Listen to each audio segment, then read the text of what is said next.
Welcome to the Explainer. You know, for the better part of a century, there was a very clear playbook for how a poor country could become a rich one. But that playbook, it's being torn up right now. Today, we're going to dig into why the age of the factory is coming to an end and what surprising new path to prosperity is starting to emerge. All right, let's just dive right in with a big question. Imagine it's, say, 1970, and you're advising a developing country on how to grow its economy. What would be the number one, surefire, can't-miss strategy you'd tell them to pursue? For a very, very long time, the answer was simple and incredibly powerful: build factories. The whole game was about something called the export-led manufacturing model. It was this tried-and-true method that literally transformed entire nations. What this model did was create this amazing virtuous cycle. It all starts pretty simply.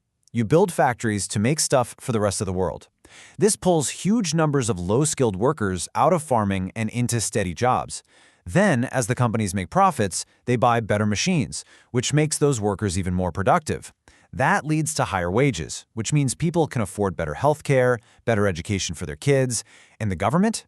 It's getting all this new tax money. So it builds better roads, better schools, and pretty soon, the whole country is climbing up that economic ladder. I mean, the power of this strategy is just undeniable. All you have to do is look at China. In just one generation, they went from putting together simple parts to building some of the most advanced electric cars in the world. And they lifted hundreds of millions of people out of poverty while doing it. So that brings us to the real nail-biter of a question. If this path worked so well for so long, why can't developing countries today, in Africa or South Asia or Latin America, just copy and paste the same strategy? Well, the problem is that well-worn path is disappearing right before our eyes. And it's not just one thing either. It's really a combination of three huge global forces that are basically slamming the factory door shut for any newcomers. So, roadblock number one, the rise of the robots. You know that very first rung on the old development ladder? The one that created jobs for millions of low-skilled workers? Yep, automation is basically sawing that rung right off. Modern factories just don't need that many people anymore. Just picture it. The factory of the past was filled with rows and rows of people, all doing delicate work by hand. Today, that's all gone. Now, it's rows of machines, and they're just being supervised by a handful of really highly skilled technicians. Even the few unskilled jobs left, like, moving boxes around or cleaning up, are on the verge of being automated away.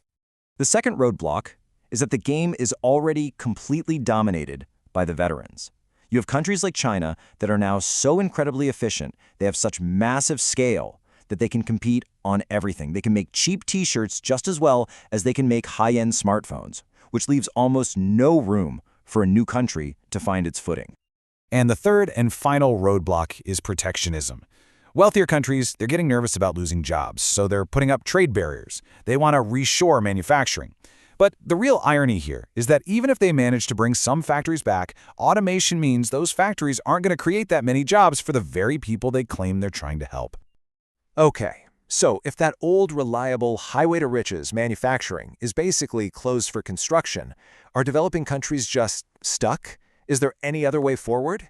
Well, the data is starting to point to a new path, and honestly, it's not what you might expect. The numbers tell this really fascinating story. In 2023, while trade in actual physical stuff, merchandise, went down, trade in services shot up by 5%.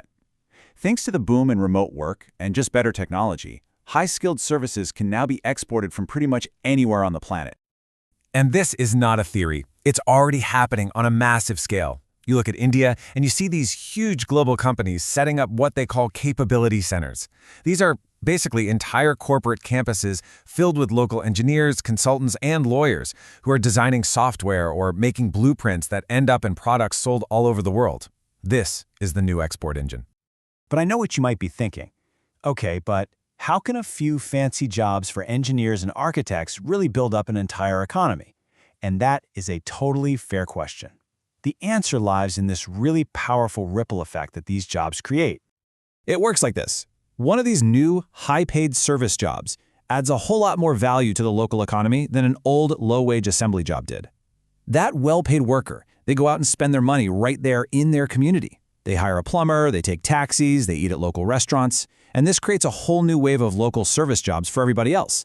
It kickstarts a brand new virtuous cycle, but this one is powered by services, not by factories. Now, this new path to development, it's not a free lunch. It comes with one absolutely critical, totally non-negotiable requirement. See, unlike that old manufacturing model, which just needed tons of low-skilled labor, this new model is built completely on what economists call human capital.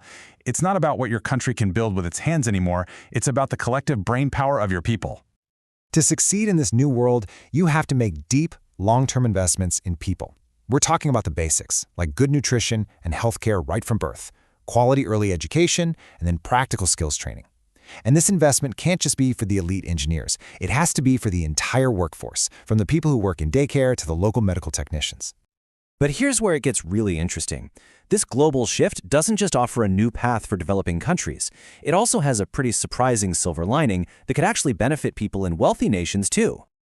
Remember, that roadblock of protectionism we talked about with manufacturing? Well, that's way less likely to happen with services. And why is that? Because the world's biggest economies, the US, the UK, the EU, they are also the world's biggest service exporters. They have the most to lose if a trade war over services ever breaks out. So this tells you exactly who feels the competitive heat in this new world. It's not factory workers, it's high-income professionals. We're talking lawyers, consultants, bankers, maybe even some doctors. And for almost everyone else, this global competition is a huge win. All of a sudden, services from architecture to accounting get cheaper, which is fantastic for regular consumers and small businesses. So what this all means is that this global shift to services could actually help reduce income inequality inside developed countries. Think about it. It puts competitive pressure on the highest earners, while at the same time, it lowers costs for everybody else. That could create a much more equitable economy. It's really a fundamental reimagining of what economic development even means. We're moving from a world built on physical things to a world built on intangible skills. And that leaves us with one final big thought to chew on. As we go deeper into the 21st century, is a nation's greatest asset no longer its factories, but the minds of its citizens?